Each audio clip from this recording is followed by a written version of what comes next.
Alors le PLUI concerne tous les habitants du territoire puisqu'on va traiter l'ensemble des thématiques que l'on peut rencontrer au quotidien.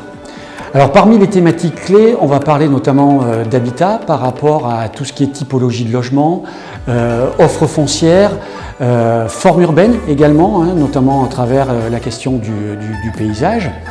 On va aussi évoquer le thème des mobilités, avec notamment les liens entre les différentes communes, communes rurales, communes structurantes.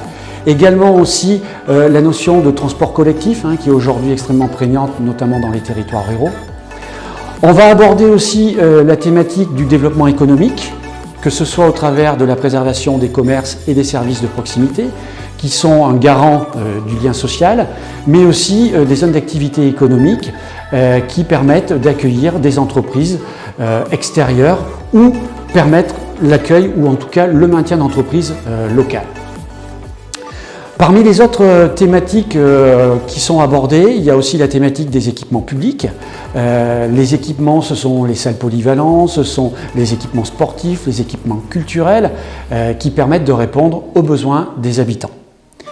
Ensuite, on aborde aussi des questions relatives à l'agriculture, notamment au travers de la préservation des activités agricoles, et aussi veiller à la fonctionnalité de ces exploitations agricoles, qui sont importantes aussi au niveau économique.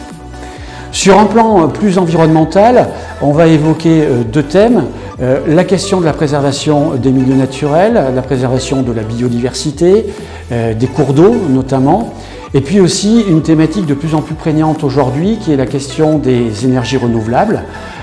Quand on parle notamment d'éolien, de photovoltaïque, parc photovoltaïque au sol notamment, là la communauté de communes a un rôle à jouer pour encadrer l'ensemble de ces projets.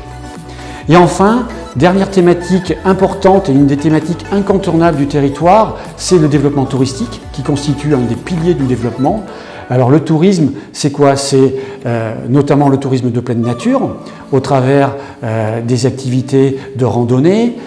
C'est aussi le Mézin, au travers de sa station de ski, le Mégale également, et enfin aussi les gorges de la Loire par rapport à tout ce qui est activité en lien avec la pêche.